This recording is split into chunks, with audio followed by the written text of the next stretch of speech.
I'm back with another Iceberg video. This time, it's about the Jackbox Party Pack series. If you don't know what an iceberg image is, it's an image where well-known facts about a topic are at the top, and obscure facts are at the bottom. This iceberg is from Reddit user SuperbRed8, and he also helped me with some of the facts I couldn't find. So, without further ado, let's get into the Jackbox Party Pack Iceberg.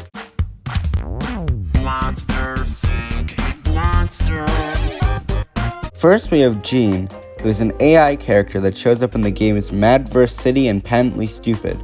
He shows up in Patently Stupid if there are less than 4 players, and he shows up in Mad vs. City if there are an odd number of players. And he gives some amazing raps.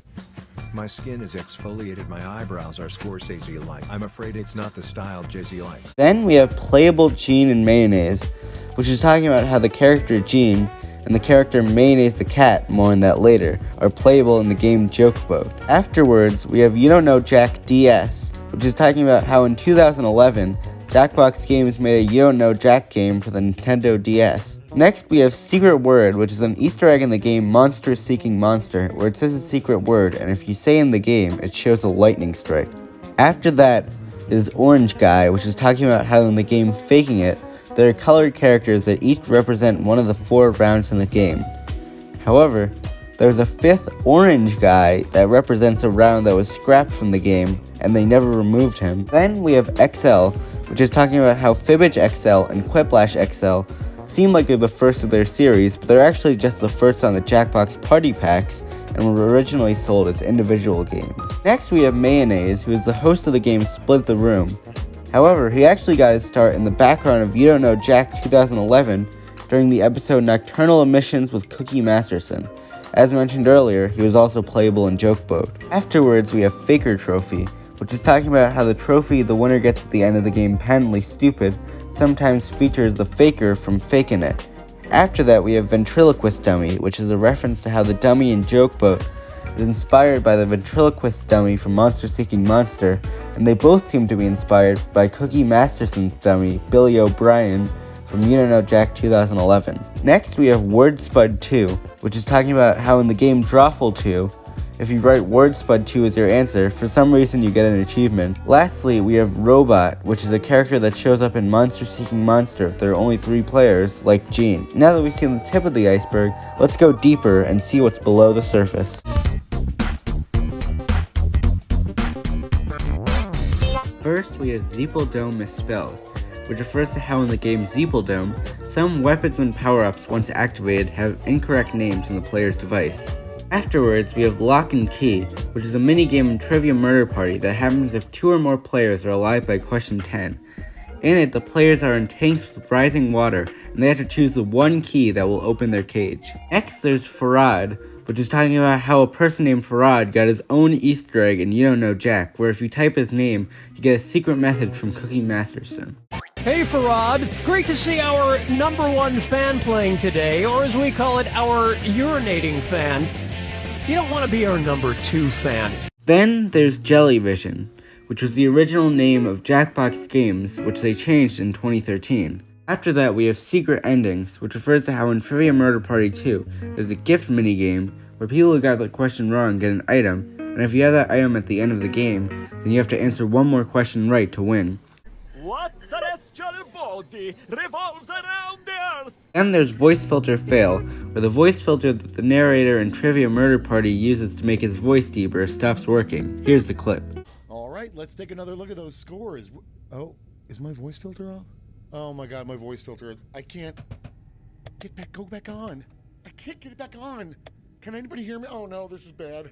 This is bad. I'm gonna go to jail for a long, long time.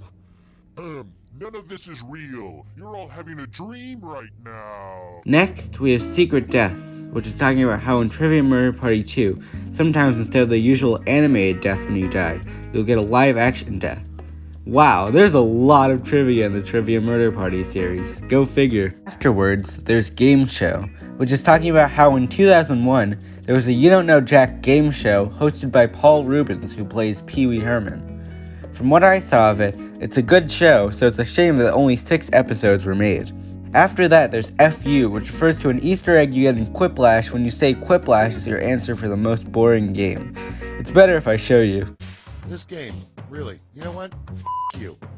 You and your mother, your father, if you even have a mother and father. You know how hard we work on this game? Piece of shit. You don't even know. You have no idea. Next, we have Guespionage and Jokeboat, which refers to how in Jokeboat, during the rounds, random captain's logs are shown on screen, and one of them says, "I'm pretty sure I just saw a dolphin spy," which is a reference to the dolphin character in Guespionage. Lastly, there is Drawful Owl in Details, which refers to how the owl from the game Drawful is in Devil and the Details. Now, it's time to plunge even deeper into the dark waters. First, we have Cookie Jar, spelled Jahr, which is apparently the original name of the recurring narrator Cookie Masterson. Then, we have Delete Fibbage, which is referring to how in Push the Button, the AI character Dode says that games such as Fibbage and WordSpud will be deleted from the database. Afterwards, we have Push and 4, which is talking about how Push the Button was originally going to be in Jackbox Party Pack 4, but instead it was in Jackbox Party Pack 6, because it took them 2 years to perfect the game. Next, we have Frasier Frenzy, which is a rare episode you can get in You Don't Know Jack full stream, where half the questions are references to the show Frasier.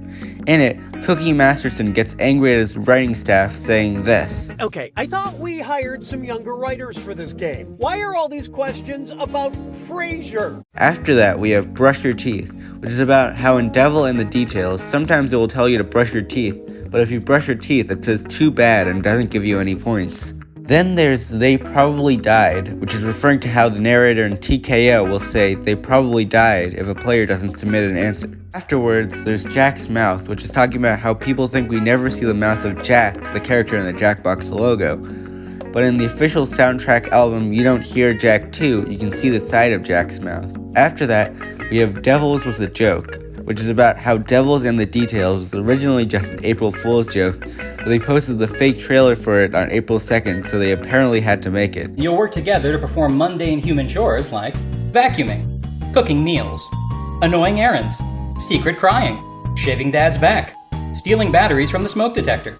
Next, we have Push the Button Drawing Game, which is talking about how Push the Button was originally going to be a drawing game before going through many iterations over 2 years and eventually ending on the current game. Then we have Everybody Helped Grandma, which is another April Fool's joke, but unlike Devils and the Details, it never got made. Here's a clip of the fake trailer.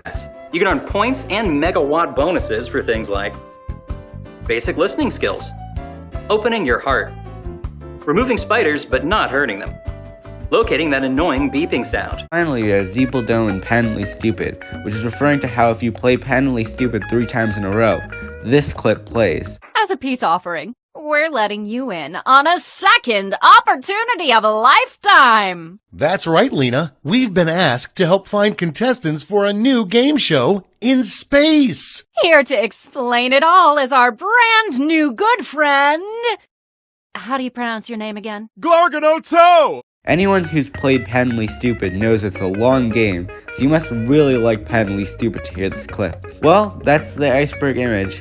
This was very well done, and it was nice not to have the bullcrap entries from last video. Thanks again to SuperBread8 for helping me with a bunch of the entries. Goodbye!